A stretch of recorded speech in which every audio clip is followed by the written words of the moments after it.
더 이상 짜고 치는 고스톱은 없다. 우리도 대본 없이 토론한다. 지역 대표 스피커 두 분과 함께하는 YMCA 토론 시간입니다. 일주일 또 마무리해보죠. 자, 두 분과 이번 주도 함께합니다. 여수 순천 YMCA 김대희 김석 사무총장 두 분 어서 오십시오. 네, 안녕하십니까. 네, 안녕하세요. 네, 한 주 잘 보내셨습니까? 김석 총장님?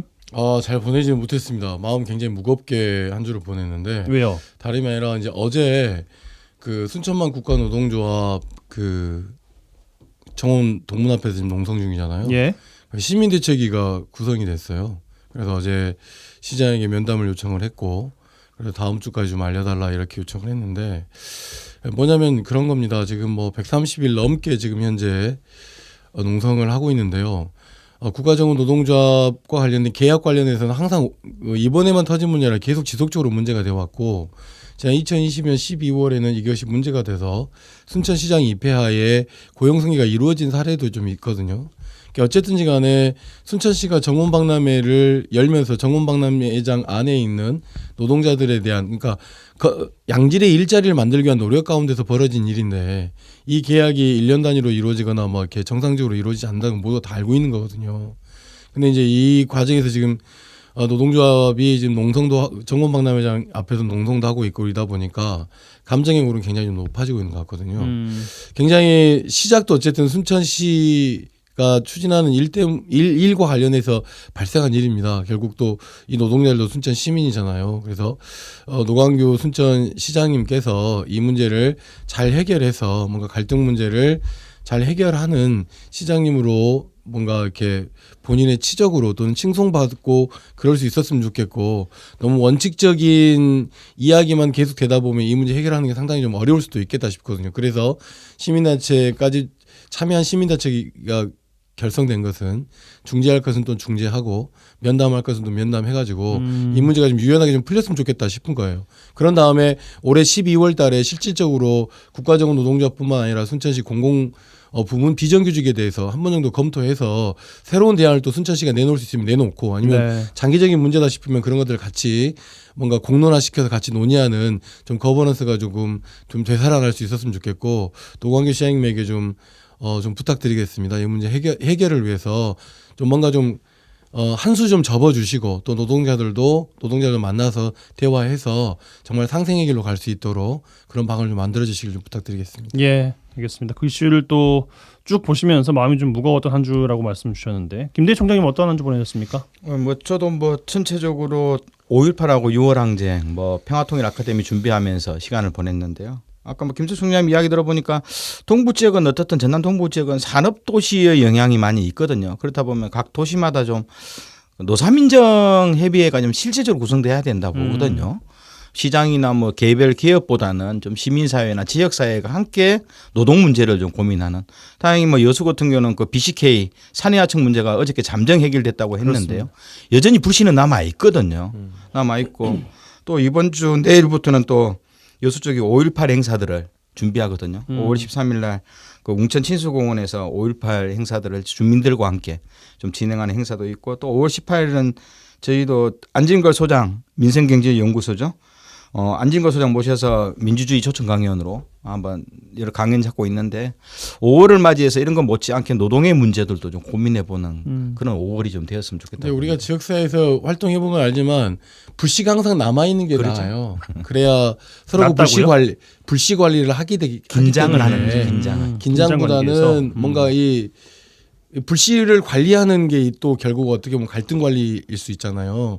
그렇게 뭔가 좀 필요한 것이 거버넌스인데, 요즘은 그런 거버넌스 체계가 이 정부 들어와서는 국가 정부가 그래서인지 모르겠지만 전반적으로 굉장히 조금 무너지고 있는 느낌을 경험적으로 좀 받고 있는 것 같습니다. 알겠습니다.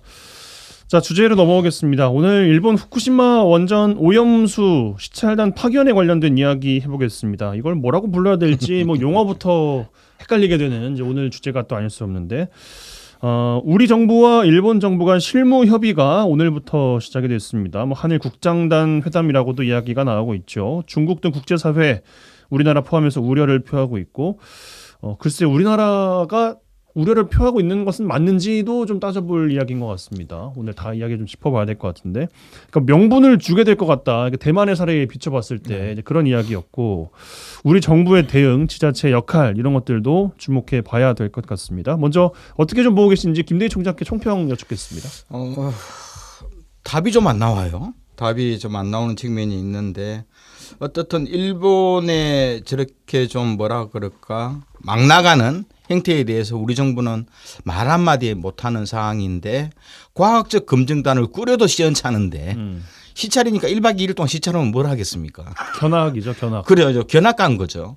근데 실질적으로 국민들은 또 국제사회에서 많은 나라들은 우려를 하는 이유가 그러면 과학자들이 객관적으로 현지에 가서 현실적으로 도쿄 전력이 제시하는 데이터를 다 믿지 못하겠다는 거 아닙니까? 확실한 데이터도 아니기 때문에 최신 기술을 가지고 어떻든 한 달이든 두 달이든 과학적 검증을 객관적인 사람들이 해보자는 건데 그건 완전 무시하는 거거든요. 그런 상황 속에서 시찰단을 윤석열 정부는 오히려 본인들이 시찰이라는 말을 붙이거든요. 가서 뭘 해줄까? 이번 오염수 문제를 이제 방사능 오염수를 방류해버리면 그 다음은 윤석열 정부는 후쿠시마 현 현재 주변 8개 현에 대한 수산물 수입 금지를 지금 저희가 하고 있잖아요. 저는 이걸 바로 풀어질 거다. 그래서 저는 그것이 더 어렵다는 거고요. 이런 식으로 결국은 문재인 정부 때부터도 여기서 미온적인 내용 가지고 국민의힘에서 엄청난 야단을 쳤잖아요. 국정감사라든가 통해서 뭐 주영 의원이라든가 뭐 수많은 국민의힘들이 오히려 문재인 정부의 후쿠시마 방사능 오염수 문제, 방류 문제에 대해서 강력히 하도록 촉구를 하고 막 반대 성명도 내고 했는데요.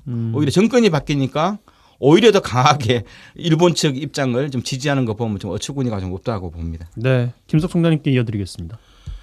저는 우리 정부가 반대하고 있지 않은 것 같은 뉘앙스를 이번에 일본에서 한일 정상회담도 그렇고 이번에 있었던 한일 정상의 회의에서도 그 뉘앙스를 그대로 반복하고 있다고 보여지는 것 같습니다. 왜냐하면 기시다 총리가 가고 나자마자 결국은 시찰단 이야기가 나왔고 어제 뉴스에서도 놓고 보면 정부 관계자가 오염수가 아니라 오염 처리수다.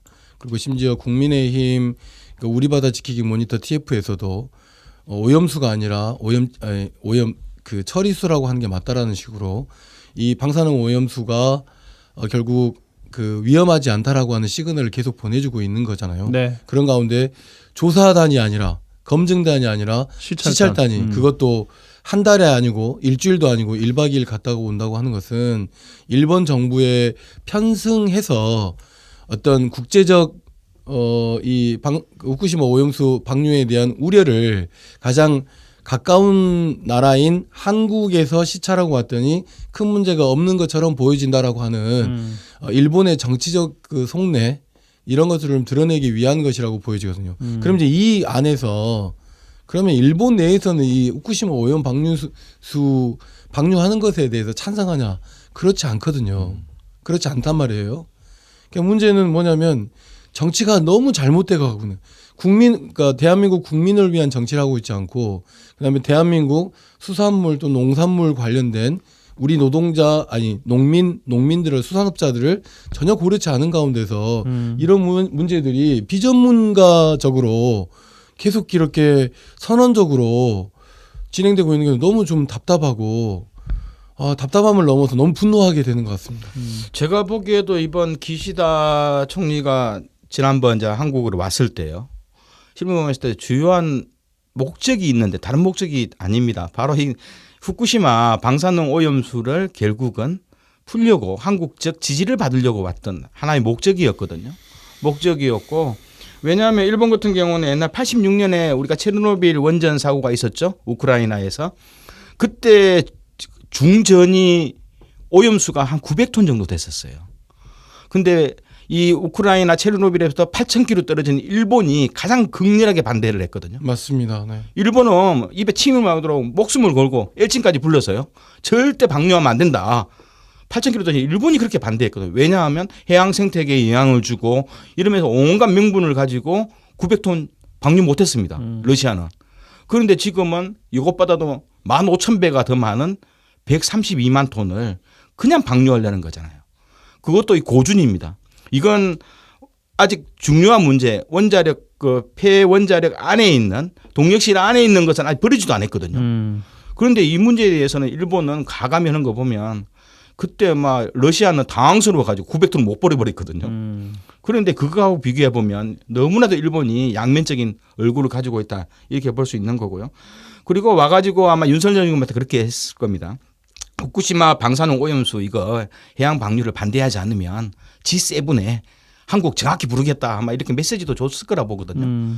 이러면서 결국 윤석열 정부는 대한민국 국민들의 재산과 생명을 지켜야 될 이 정부가 결국 일본의 입장에 동조하는 모습으로 가려고 시찰단이라는 이름의 명분을 주는 것이라고 저는 명확하게 봅니다. 동맹은 동맹이고 우호적 관계는 우호적 관계이지만 국민의 안전이 더 중요한 거잖아요. 지난번에 G7 정상회의에 앞서가지고 장관들 그 회의가 있었잖아요. 그때 독일 장관이 분명하게 이야기했지 않습니까? 국제사회가 우려하고 있다라고. 그것이 전혀 변화되고 있는 시점도 아니고 자국에서 실시한 일본 원자력 문화재단이 지난해 조사한 것에 따르면 일본 국민 51.9%가 일본 국민들도 오염수 방류를 반대하고 있습니다. 그리고 국민적 이해를 전혀 얻지 못했다라고 하는 거거든요. 이것을 왜 일본의 국민들도 아니고 일본의 정부도 아니고 일본의 관계자도 아닌 대한민국 정부가 그 대한민국 여당이나 앞서서 오염수를 처리수로 바꾸려고 하고 있고 시찰단이 마치 뭐라도 검증단인 것처럼 포장해서 하려고 하고 있는 것은 국민의 눈가기를 막으려고 하는 거고 요즘이 눈가기를 막으려고 되는 건 아니라고 보이는데 저는 이게 제2의 광우병 사태처럼 국민의 분노에 아마 불을 지르는 일이 되지 않을까 좀 조심스럽게 예측해 봅니다. 일본에서는 확실하게 선을 그었습니다. 안전성 검증을 하는 것은 아니다라고 했고 그냥 그 시설을 보여주고 한국 측의 이해를 돕기 위한 차원이다라고 이야기를 했습니다. 그리고 올 여름에 방류할 것에 명분을 이제 실어주는 계기가 될 거라고 이제 두 분께서도 네. 우려를 하고 계신 건데, 그러면은 우리는 도대체 뭘 얻을 수 있는 것인가? 그러니까 뭘 하나를 내어주고 하나를 얻는다는 그냥 외교적인 차원에서만 봤을 때, 뭐 국민의 안전 뭐 이런 것들 중요하게 말씀 여러 차례 주셨으니까 물론 그거를 절대 무시할 수는 없습니다만 넘어가서 다른 이야기를 해본다면 외교 차원에서 우리가 도대체 얻은 것은 무엇인가? 뭐라고 보세요, 김석 총장님? 얻은 것이요 없다라고 봐야죠. 일방적으로 일본의 제안을 수용하고 있는 상황이기 때문에 네. 일본의 제안이라고 하는 것이 결국은 우리에게 득이 되지 않는다는 건 상식적으로 너무 잘 알고 있는 거잖아요. 그러니까 외교가 제대로 이루어지고 있지 않기 때문에 벌어지는 일이라고 생각합니다. 예를 들어서 재작년 작년에 통영을 중심으로 해서 경남 수산업 어업인들이 해상 시위를 벌일 정도로 맞아요. 후쿠시마 오염수 방류에 대한 걱정과 이런 것들을 굉장히 표출했었고 이 문제에 대해서 정부가 굉장히 좀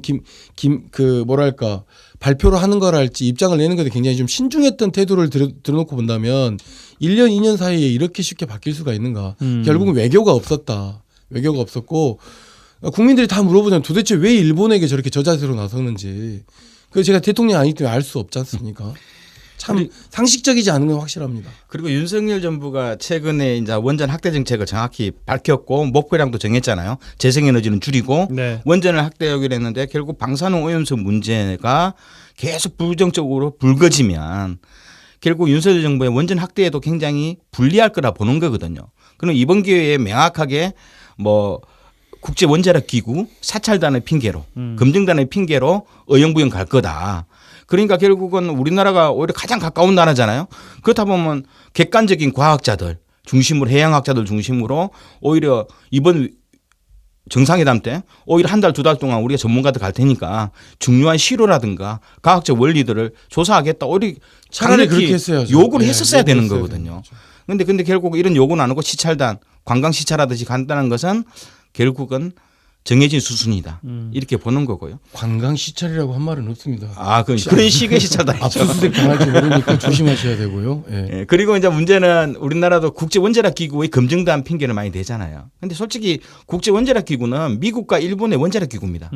왜냐하면 돈 많이 내는. 네, 절반을 냅니다. 4분의 1을 미국, 4분의 1을 미국과 일본 정부가 원자력 기구 돈을 내기 때문에 그리고 또 4년 전만 해도 이 원자력 기구 수장이 일본인이었잖아요. 그러면서 원자력 기구의 친일적 개념들을 다 깔아놨거든요.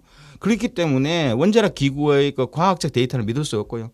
무엇보다도 지난번에 그 요새에 왔었던 반 히데유키 그 일본 오신 그 시민단체 대표자분 이야기 들어보면 현재 일본 정부하고 도쿄전력은 그 ALPS라는 그 정화 장치가 있어요. 25개의 필터로 운영되는데 요게 이제 방사능 오염수도 몇 개를 이제 처리하는 건데요. 데이터를 주라고 해도 안 준답니다. 어느 누구도 데이터를 못 받고 있는데 일본 어민들, 일본 과학자들, 일본 시민단체들, 일본 정당들이 데이터를 요구해도 주지도 않는데 그것도 엉터리인 데이터만 주고 있는데 과연 우리나라 정부에 올바른 데이터를 줄까 이런 측면이 있어서 그리고 자국 국민들한테도 일본은 데이터를 공개하지 않는데 우리나라 정부에 저는 줄 리가 만무하다고 좀 보는 전 거죠. 세계적으로 어쨌든지 간에 원전 정책을 일단 제한하려고 하는 뭐 유럽이랄지 이런 쪽에서 가장 걱정스러워하고 우려하는 건 결국은 뭐냐면 원자력을 통해서 전기를 발생하고 나면 남은 그 처리 물질에 대한 완벽한 처리를 할 수 없다라고 하는 과학기술이 아직까지 만들어지지 않다라고 하는 게 공식적 입장이거든요. 일본이 뭐 수많은 필터를 통해서 어떤 장치를 한다 하더라도 완벽하게 처리될 수 없다는 것은 모든 과학자들이 다 알고 있어요. 그러니까 무슨 말이냐면 과학자들은 이미 안전하지 않다는 것을 알고 있는 거고 또 심지어 원자력 관계자들도 알고 있는데 어쨌든지 간에 이 처리 비용이 굉장히 일본 같은 경우는 굉장히 늘어나기도 하고 또 이미지도 있고 하다 보니 이 문제를 해소해야 될 것 같으면 국제사회에 좀 더 신뢰를 높여주는 방식으로 그리고 더군다나 가장 가까운 대한민국을 신뢰를 높여주기 위해서는 김대희 총장님이 이야기하셨던 것처럼 단순한 과학자들을 통한 검증단도 필요하지만 우리 어업인들 직접적으로 관계되어 있는 이런 어업인들까지 참여하는 가운데 굉장히 주도면밀 우리 주도에 검증단이 가지 않고서는 이 문제를 전혀 합의해 줄 이유가 없다. 그리고 검증단이 가서도 그거 자체로 합의해 줄 이유가 없다라고 생각하고 오염수 방류에 대한 전 국민적 반대 운동을 좀 필요한 시점이 아닌가 조심스럽게 그렇게 생각해 봅니다. 네.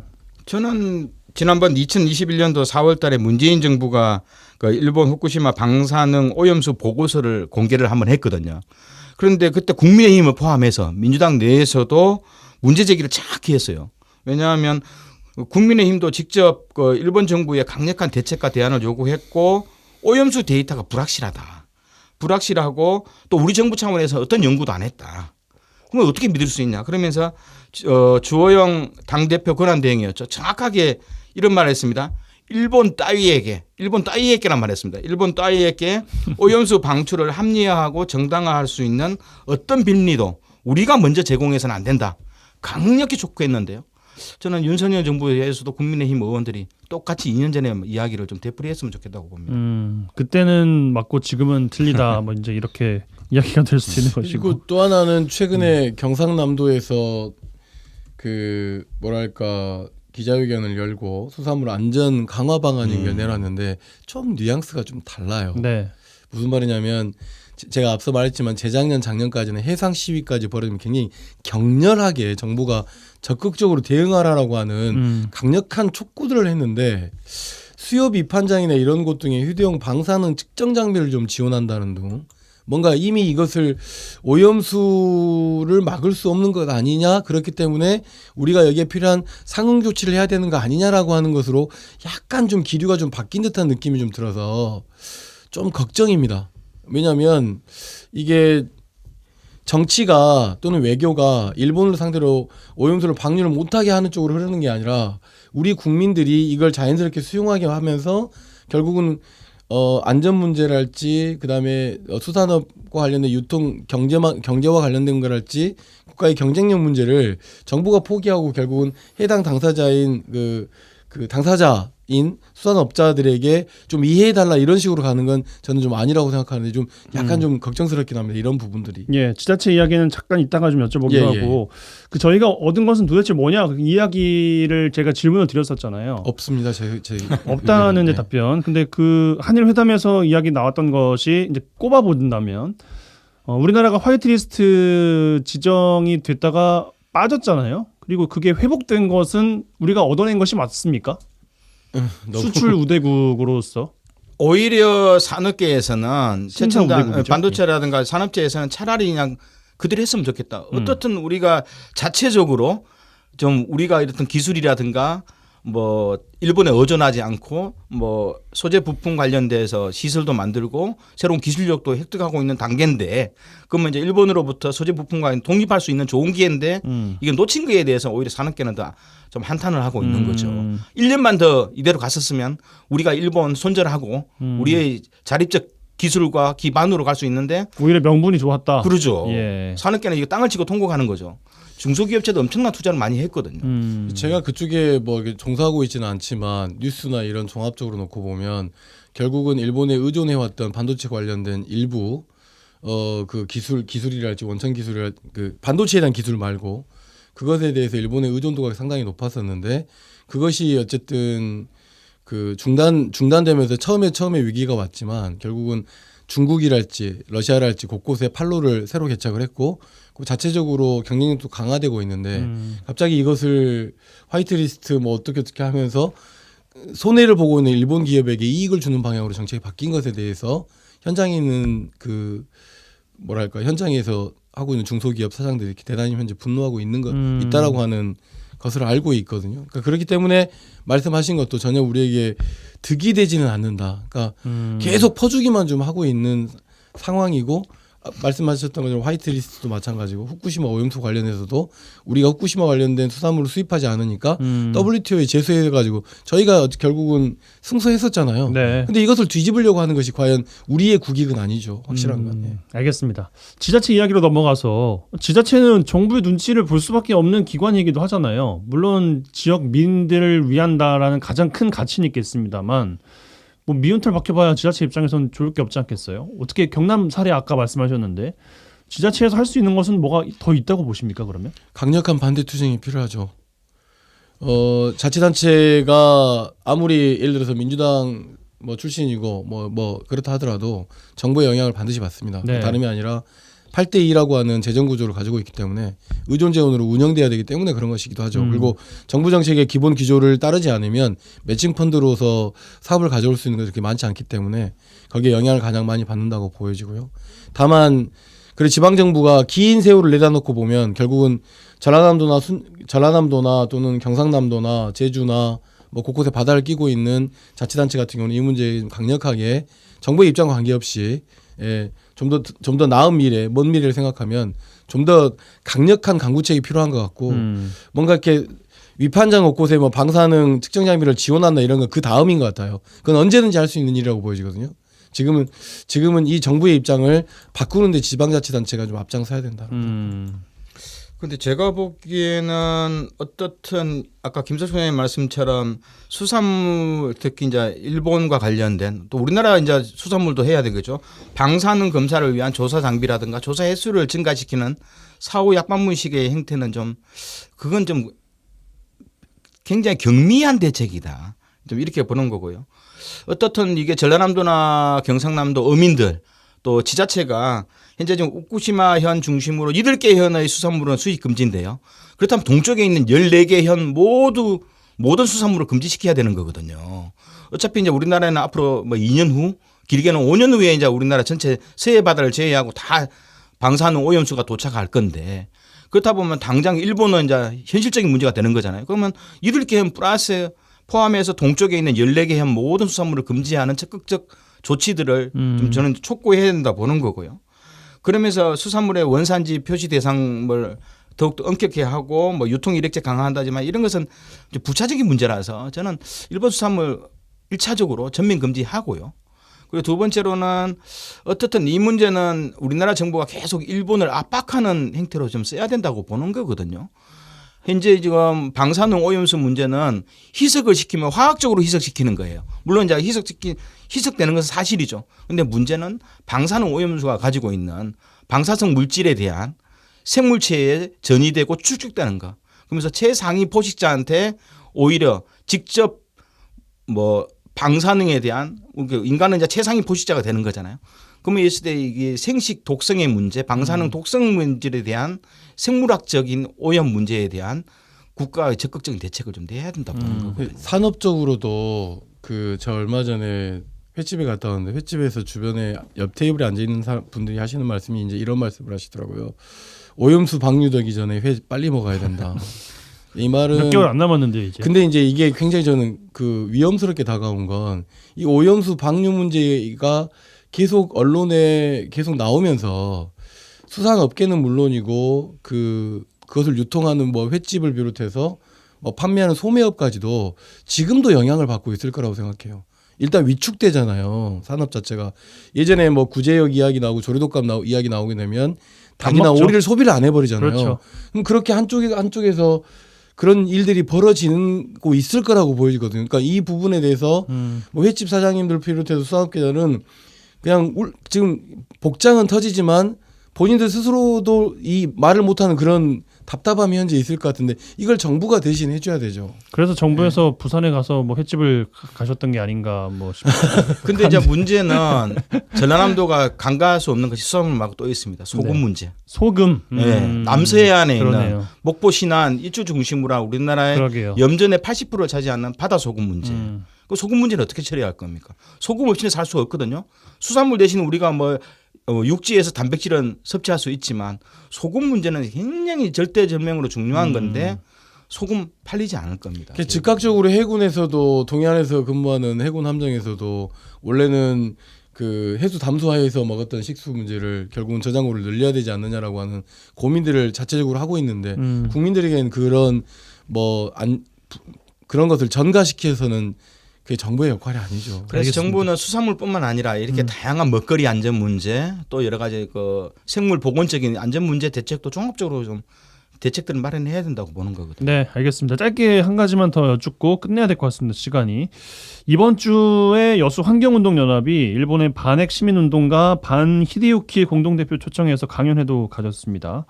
글쎄요, 정부에 이것저것 촉구해야 된다는 메시지를 두 분이 오늘 다 주고 계신데 여론을 크게 신경 쓰는 것 같지는 않은 분위기잖아요. 그렇습니다. 시민단체의 역할은 지금 상황에서 뭐가 될 수 있을지 30초씩만 이야기 듣고 마무리하겠습니다.